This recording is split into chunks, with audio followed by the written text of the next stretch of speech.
podcast is part of the Sports Social Podcast Network. Thanks for choosing this free Anfield Index podcast. If you'd prefer to listen to this or any of our other shows without adverts, then now's the time to check out Anfield Index Pro. With AI Pro, you can supercharge your entire listening experience. You'll not only get all of our podcasts without the ads, but you'll have them far faster with our quick publish feature available exclusively for subscribers. AI Pro also puts you in the heart of our sound studio, with an option to listen to many of our shows live and interact with the podcasters in real time as the shows are recording. Upgrading couldn't be easier. AI Pro is available on all popular podcast platforms, and we have our own apps for Apple and Android. Just head on over to AnfieldIndexPro.com and get started today. Hello and welcome to your post-match Raw on Anfield Index Pro. That was a thing. I'm Trev Downey. I'm joined by Dave Hendrick and by Karl Matchett to talk about the horror show that was Everton 2, Liverpool 0, as the Reds effectively coughed up their dreams of the league title at the ground of their local enemy.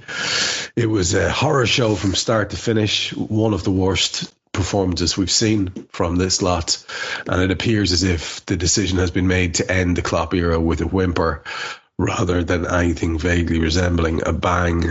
I'm not so much as sad or phlegmatic or virtue signaling about how we had some great times as other people all over my Twitter timeline. I'm just fucking angry, Dave, and I don't mind saying it. I don't mind sometimes when you get beat by a better team. I don't mind sometimes when you come up short in a game where you've been battling and some things can just go against you. We've had a couple of results like that this season. This wasn't one of those. No, this was pathetic. This was absolutely pathetic from start to finish. That's a team that's badly coached. That's a team that's tactically inept. That's a manager who's not only out of energy, but he's out of ideas.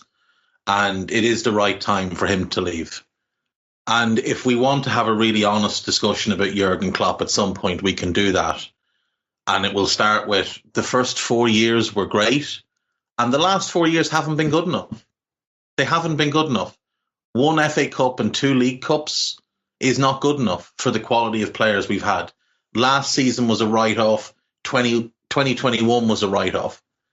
So that's just not good enough. And it is the right time for him to go.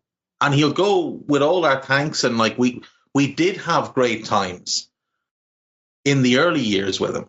The first 4 full seasons were tremendous. Even the first bit of a season he took over from Rodgers and we got to 2 cup finals. But what we're seeing now is a team just running on empty, capitulating, lacking fight, lacking desire. The only player that looked like he actually gave a shit tonight was Luis Diaz. He's the only one that actually looked like he cared. And if I look at our team tonight, right, 16 lads played. We got 3 yellow cards. All of them for moaning at the ref. Moaning and cry-arsing at the ref. In that first half, Everton were much better than us. We had all the ball and did absolutely nothing with it, bar create 2 chances late on in the half. They had a very clear game plan, a very clear idea of how to play, and they knew what they wanted to do, and they executed it over and over and over again. And you know what our manager was doing when he could have been trying to change things? He was stood giving out to the fucking 4th official, having a cry at him.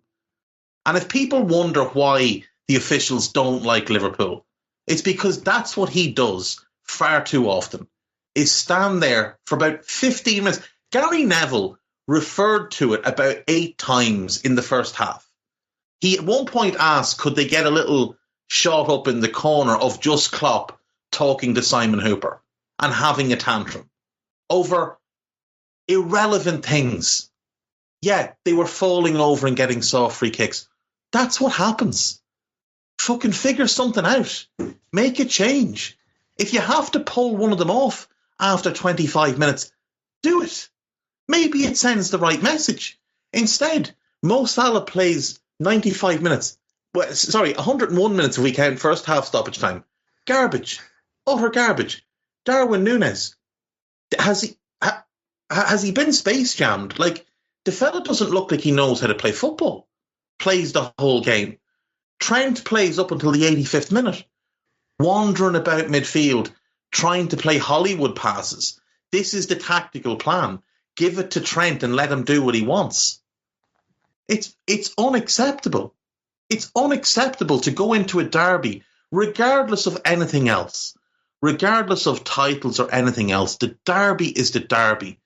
And to go in and be as piss poor, as weak as that is unacceptable.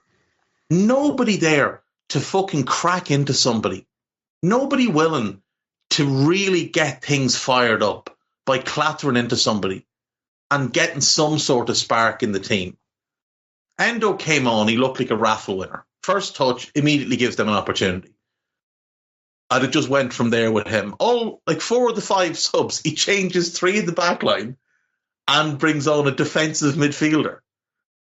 And I'm sure at some point he'll be asked about the game and he'll say there was things he liked.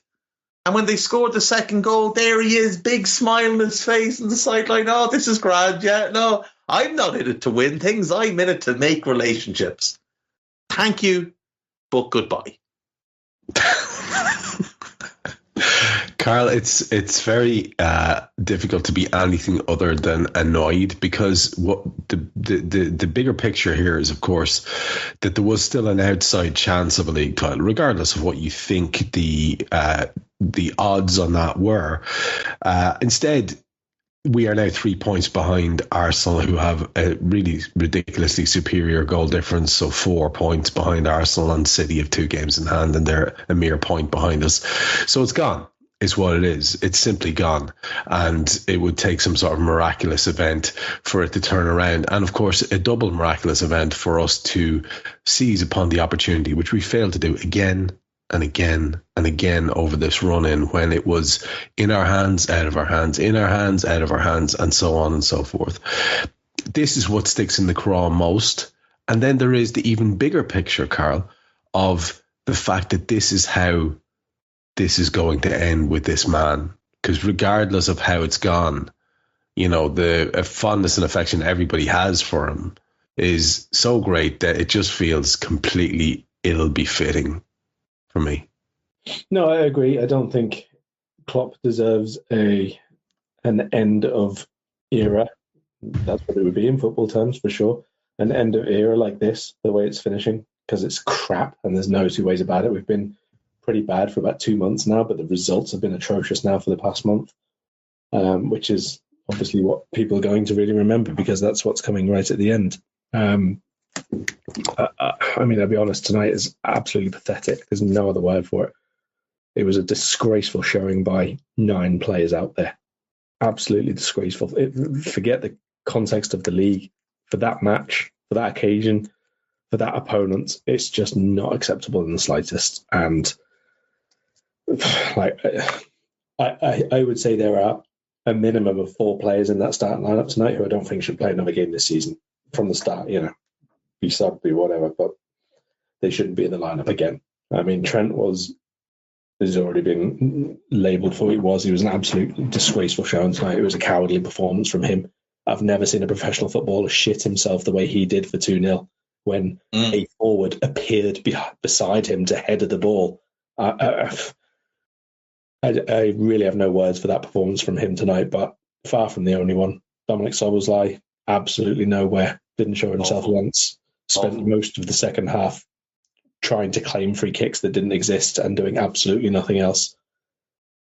Kanate, effort, sure, that was there from him. Ability, absolutely not. I think it took us until about the 81st minute to put a tackle in. That's Jarell Quansah after he came on as sub. Probably the least experienced player on the pitch. It was a pathetic and cowardly performance tonight. Yeah, exactly. Well put, concise, sums it up. And it makes you feel as if analysis of the game is kind of almost pointless, except by doing that, we will actually highlight exactly why and what happened and how it happened. And we'll just spend a little bit of a moment talking about the selection here, because it is relevant. There were two guys who were unavailable. Cody Gakpo's about to be a dad, so he was excused duty, and the other absentee is Diogo Jota, who was injured again. That obviously makes us look a bit light. And the bench tonight is Gomez, Endo, Elliott, Tsimikas, Gravenberch, Clark, Kelleher, Dans and Kwanzaa. Yeah, we'll talk about the substitutions, because that to me was the biggest indicator of what's gone awry of late, and the lack of coherence in what, as far as I can see at least, in what's going on. But that lineup, where you have nominally our best back 4 and 5, if you include Alisson, where you have Max, Szoboszlai and Jones, which could be nominally our best, probably our best 11 trio in midfield. Maybe Jota. Yeah, and then Salah, Nunes, Diaz. Jota might have a shout on a certain day, and certainly the way lads are playing at the moment, he would. That's as strong as it gets for us. And therefore, it comes down. And by the way, we have 77% of the ball today. We registered 23 shots, 7 of which are on target, and yet Everton managed 6 shots on target and 16 shots from 23% of the ball, because almost every time they had a free kick, which was ludicrously conceded by us, they made hay with it, because we can't win headers or tackles or second balls tonight. We are ridiculously poor. And that 11 there is an 11 that you would, in a different world, you'd be thinking, wow, imagine that we're coming strong towards the end of the season. We get to put out that team. Everything's coming up Liverpool. But uniformly, it's appalling. And just to get a word from you on that, Dave, how can it go so badly wrong? And is it because it did seem quite attitudinal? I thought that was really interesting what Carl's saying. Dom Szoboszlai in particular, at one stage he's throwing himself around on the deck, riding continental style, and I'm sorry, like, just get the fuck up. I don't care. It probably actually was a foul on him, but it doesn't matter. We've established that Madley's not giving us anything, so get on with it. And actually, my point in that was, and my point several times during the game when I was talking to myself was, win a fucking tackle. Yeah. Just win a tackle. Or if you don't win a tackle, just break his fucking leg. I don't care. Show some heart. Just boot one of them up in the air. Give the referee something to give a free kick over. How can that team, full of strength and theoretically full of character, full of captains, full of strong physical players, how can they shit the bed so badly? Because they're not physical players, Trev, is the actual truth of it. They're soft. This is a soft team that's been built to play a different brand of football than what Liverpool won with under Jurgen Klopp. But would you not consider Mo Salah has been pound for pound probably, apart from Sadio Mane in this? Yeah, but he's playing in the front line, and we have him stood out on the touchline, not in the heart of the game for most of it. Like, he had the same number of touches as Jordan Pickford through the first 35 minutes of the game. We're not getting him involved. I'm talking about the more recent signings. Like, if you look at the more recent signings, these are not the physical. There's no Gini Wijnaldum that's been signed. There's no Sadio Mane that's been signed. There's no Fabinho that's been signed.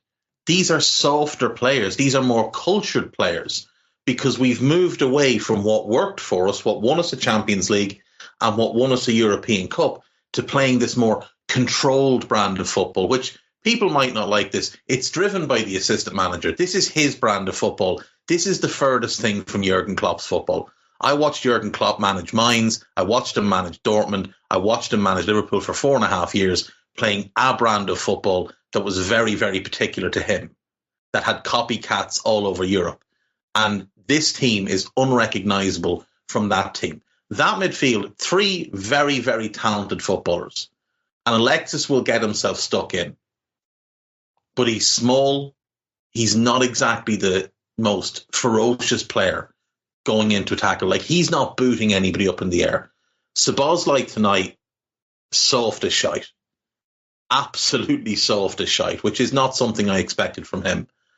And Curtis Jones looked like a lost boy in the first half and probably shouldn't have come out of the tunnel for the second half.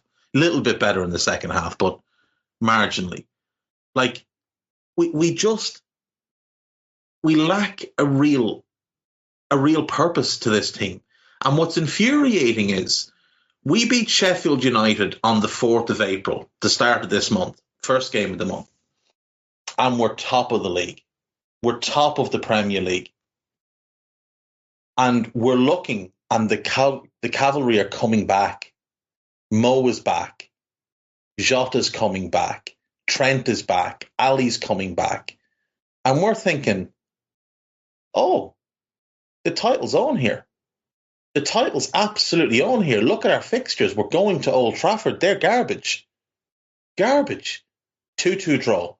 Very, very fortunate to get out of there with that draw as well, because we needed the late penalty, even though we dominated the game. We lose at home to a very, very bad Crystal Palace team. And I know they've won back-to-back games since, but they're not a good team. They're in the position they're in for a reason. We go to Fulham. They're not a great team. They're mid-table for a reason. We beat them 3-1, but we didn't play well. There was a better performance second half than first half, but it was a very, very low bar. And now we've lost to Everton tonight. Oh, and in the interim, we lost to an average Atalanta team 3-0 at home and went over there and didn't even put up a real fight. Scored a goal and almost seemed happy to be there. Like, isn't this a great time? Sure, we're all in Italy in April, lads. This is lovely. Wouldn't you love you love getting away from the cold UK weather, and Italy's a lovely place to go. It's unacceptable, the level of performance with our best players available. But there's nobody in this team that you look at and think, if the going really gets tough, he's going to boot someone up in the air, like Fabinho used to. Like Fabinho used to set the tone. Remember the game at Anfield? You'll remember this game. So we'd played a team a week or so before, and we'd lost 3-0. And we were playing at Anfield in what they call a second leg, 3-0 down. And very early in the game, a fella called Luis Suarez that used to play for us gets the ball and gets absolutely upended by Fabinho. And the whole place went mental. And he got booked for it, wrongly, but it lifted the team and it lifted the energy levels. And everybody was clattering into tackles, knocking players off the ball, bullying them. And tonight, we've just watched our team be bullied by Dominic Calvert-Lewin, a player so irrelevant that when Gary Neville awarded him man of the match, he called him Daniel Calvert-Lewin. Yeah. That's what we've just seen. Dominic Calvert-Lewin having the game of his life. The guy scored 6 goals this year before tonight. 3 last year, 3 the year before. And he's just had himself a field day. Meanwhile, the striker we bought, who I have to say I've probably defended more than anybody, and certainly more than he's deserved, is having strop after strop after strop, throwing pieces of grass and getting battered by their centre-backs and then hiding from the battle. And at one point, I was actually hoping he'd just walk up and headbutt James Tarkowski and get himself sent off, just because it might have put a bit of fucking spark into the team.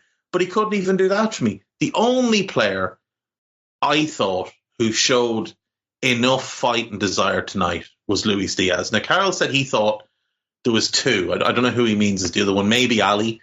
Ali. Yeah. Yeah. So yeah, of the outfield players, Luis Diaz is the only one walking out of there with any sort of credit. And it's just for effort. It's not for anything else. But also, as you and I said, there's probably a very good reason why Luis Diaz has effort levels higher than everybody else. To be cynical about it, we know that Luis Diaz has got an eye on a move. I don't need a VPN. I've got nothing to hide.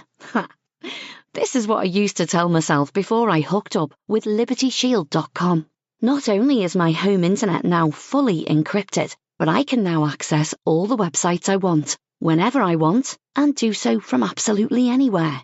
As a Liverpool fan, I love to know I can now watch every match, regardless of whether it's on UK TV or not.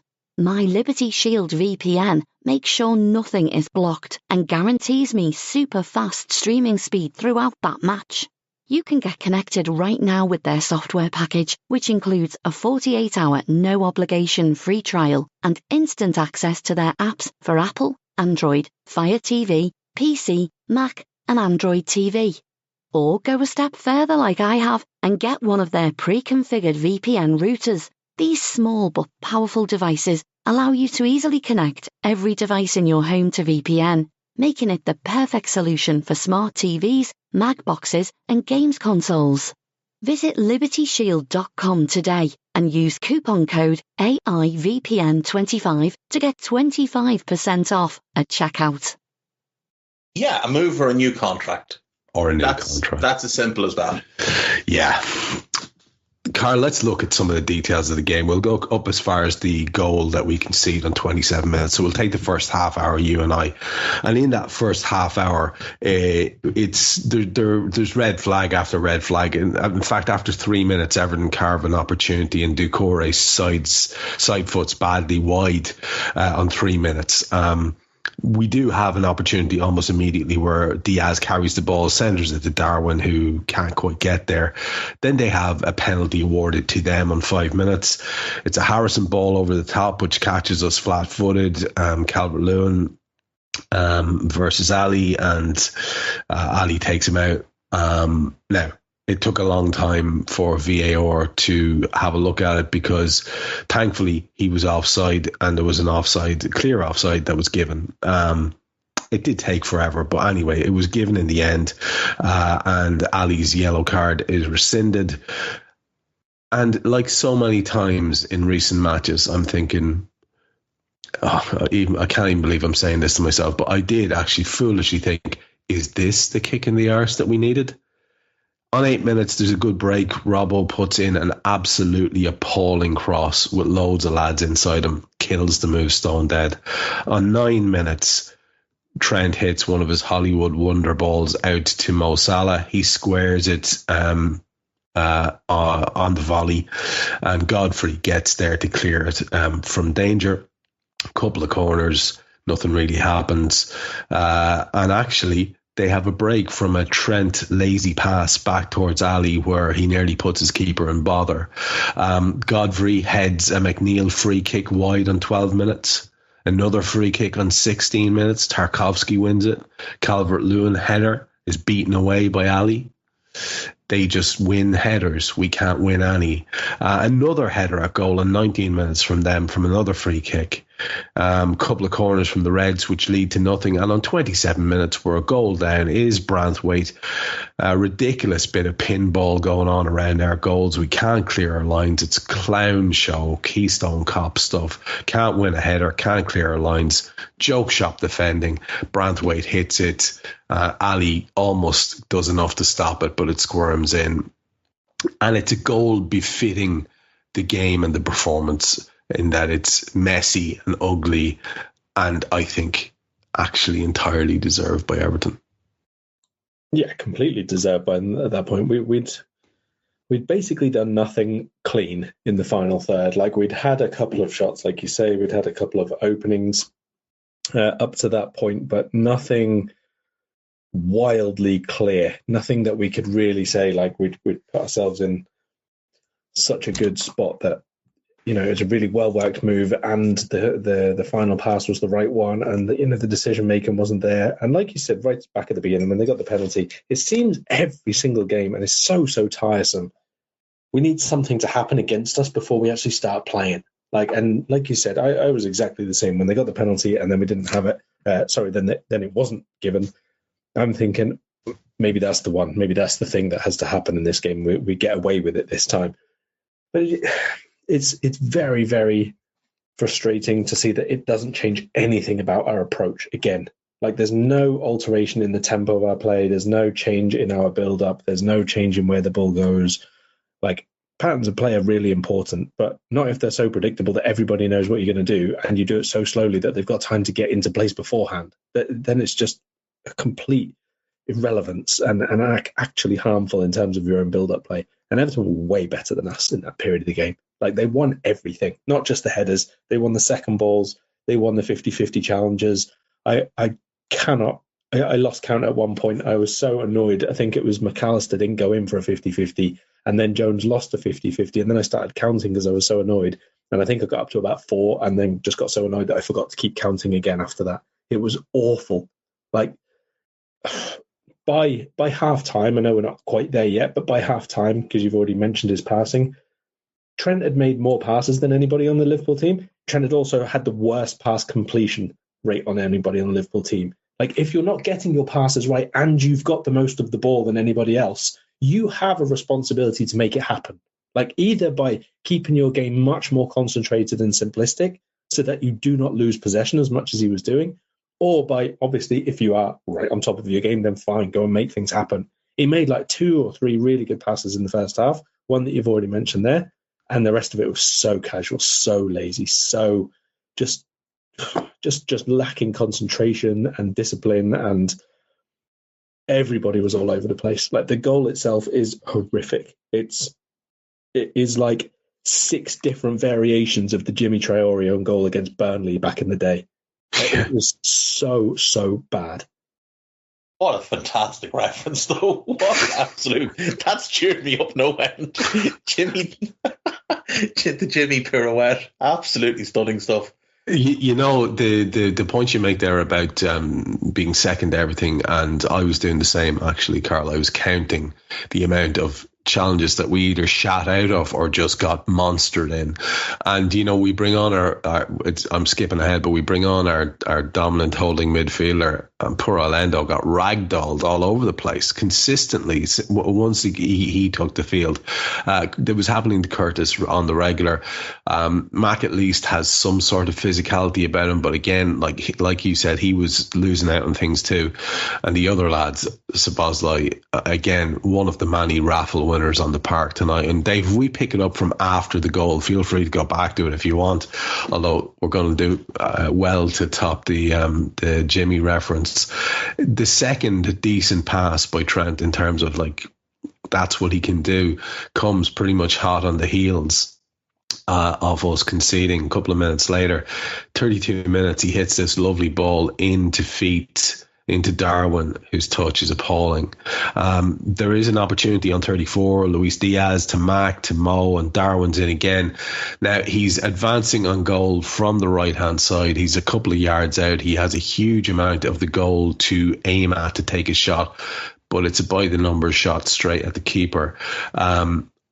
Neville was very critical about his finishing, and normally there were a couple of times when he's done that in the past, Neville, and he's been talking, finishing, he's got to score that, blah, blah, the usual lazy punditry stuff. This one, there was time. Fucking finish it. 37 minutes, there's a yellow card for Van Dijk, who's mouthing about another soft free kick given to them. And we will have to say that Madley was pretty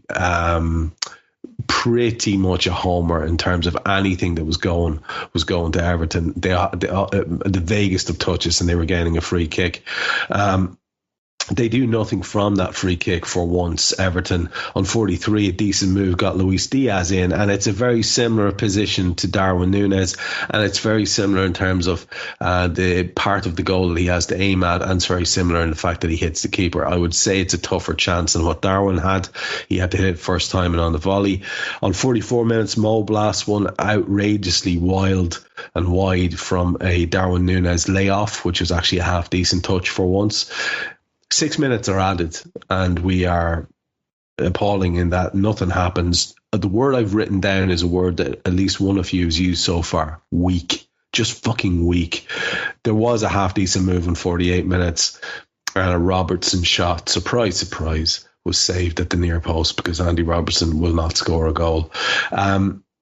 You'd like to think in the wake of the penalty there'd be a reaction. You'd like to think in the wake of the goal, especially how awful it was, there'd be a reaction. There's a couple of opportunities there, but if you're not scoring them, that's not a reaction. Do you know what I mean? The attitudinal thing was still there. As the longer that first half went on, it was creeping back in again. Just shocking. Just a terrible, terrible, terrible way to respond. Oh, absolutely. I mean, look, he's obviously offside on the penalty, but people didn't realise that initially. You would think that would have woken our lot up, but it didn't. The only thing it actually did, it sparked a reaction with Madley. And from then on, he just gave them everything they wanted. Absolutely everything. But that's fine. Like, that shouldn't make the difference. They're crap. Like, they are awful. We should be able to go out there and not only outplay them, but match them for fight. Like, that's really the be-all and the end-all of what happened tonight, is there just wasn't enough fight in the team. And, like, I can't abide Gary Neville, but he was absolutely right on the Núñez chance. The ball breaks to him by hook or by crook. Whether Mo meant the layoff, I don't know, but takes the touch. He has all the time in the world.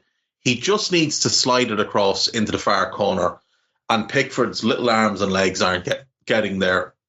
And instead, he absolutely leathers it at him. And we've seen that far too often with him. Like, if he goes across the goal and pulls it wide, you'd nearly prefer that than just lashing it straight at the goalkeeper, because at least it shows he's taken the time to assess the best option. But there's this arrogance with our team at the moment where these chances, it's almost like they think, oh, sure, we'll get another one. We'll get another one. It'll be fine. I'll score the next one. But Darwin didn't really get another chance. Diaz was furious when he missed his chance. Furious with himself, furious with the world. Diaz plays with fury anyway. And like we've said multiple times, he did show up and stand up tonight. He did put a physical performance in. I'd imagine Ben Godfrey's going home with a few bruises tonight. But he should score as well. Like, Diaz should score as well. Darwin does really well to knock it back to him. And it's funny because Diaz in that position multiple times has done that weird finish that he does, where he almost slide tackles the ball in the air and both feet are off the ground. And this time he didn't do it. He tried to almost control where he was putting it too much, and he puts it straight at the goalkeeper. But, like, we could easily have been 2-1 up there. And the fact of it is, it would have been absolute robbery had we been 2-1 up, because we didn't deserve anything. Everton deserved to be ahead. Like, their goal, like you said, Trev, is absolute. Like, it is. That is Del Boy and Rodney kind of stuff. I'd love to know what on earth was going on in that penalty area, because it pings around 3 different times. There's a very poor clearance by Robbo. There's Ibu sticking a foot out for God knows what reason. Alexis should be calling that he's about to clear that ball. Like, Alexis has got to let it roar there. But Ibu sticks out a foot for, again, God knows what reason. And to his credit, it's the perfect pass. Absolutely glorious stuff. There's an angle from behind the goal, and you can just see Branthwaite's eyes open up as the ball starts to come towards him. He can't believe his luck. Ali, to his credit, does incredibly well to even get anything on it, let alone almost keep it out. But again, who's following it up? Calvert-Lewin and another Everton player. And what are our lads doing? Standing around, just having a look at the ball. Sure, maybe it won't go in. It is absolutely pathetic stuff. I felt when on recent pods with the 2 of you lads, where you could see the fraying around the edges, I felt like I didn't want to say, sort of definitively, because, they are surprise merchants, and especially this season, more than any other season, we've had these late winners and we've had this sort of, for the boss attitude. At least we did. And I didn't want to say it. I didn't want to say we've crested that wave completely. We are now on the far side. I felt it. I suggested it. I put it out there. Could this possibly be a thing? It's so fucking a thing. The minute that broke, it is broken completely. The emotional wave that we were riding, the whole let's do it for Klopp thing, it was wonderful. It was giddy, in fact, at times. And we thought it was going to carry us to the end. And so when an emotional wave like that breaks, what you need then is for your really super players to dig in and show the character that they have. And we've gone through them there today. And uniformly, they didn't do it. And they didn't do it in the previous couple of games when we really needed them as well. And that's just very, very disappointing. And, there are different things that could have been done on the touchline. And when we get to this second half now, we're going to start talking about weird substitutions, and we're going to start talking about unused players, and we're going to start talking about where impetus might have come if it's painfully fucking not coming from the established pros on the park. So let's get into that second half, Karl, you and I, because if we were going to do anything, you imagine we come out with our arses on fire, driving towards that Everton goal. You imagine that the first 15 minutes of this is going to be absolutely painful for them as we drive towards what we need, which is now to recover the fucking deficit and go ahead. So the first thing that happens is Mykolenko, who I don't know how he walked, and never mind continued when he got injured in the first half, was substituted. Ashley Young came on. There was a early Virgil header at goal from a corner. Another corner in 51 taken short, and Dom Szoboszlai has a shot towards goal, but it's blocked before it gets any distance at all. Rob O'Hare kicks one, but he's offside from a decent Trent pass to isolate him. 54 minutes, there's a pretty poor Idrissa Gueye effort after a decent move by them. 55, Mo has a toe poke towards goal. After some lovely work by Diaz in the build-up, a shite effort by Mo Salah, which allows McNeil to have a bit of a blast. Ali tips it over for a corner. And it's Mo's pricking around on the ball, loses the ball, and then he is actually, as the play develops, he's closest to the ball when the goal is conceded. When that shot is conceded, Ali tips over. And of course, from the corner, Calvert-Lewin is free at the back post, and it's 2-0 to them. They did it quite well, but the fact that he was allowed to isolate himself when he was clearly the biggest threat that we had, that we could see that there was a block on Virgil, etc. But, it just seemed a bit weak.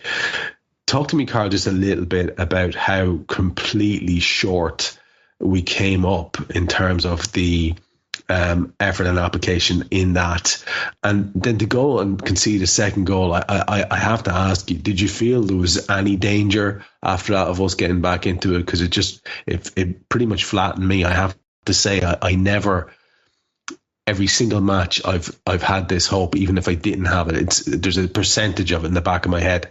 Didn't have any today, and I think that's fairly indicative of how it was going.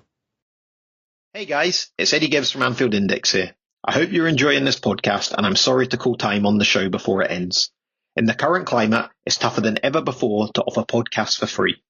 At Anfield Index, we produce over 75 free shows every month, which I'm confident is unparalleled in the LFC sphere. Whilst we'd love to offer everything for free, the production costs now make this impossible.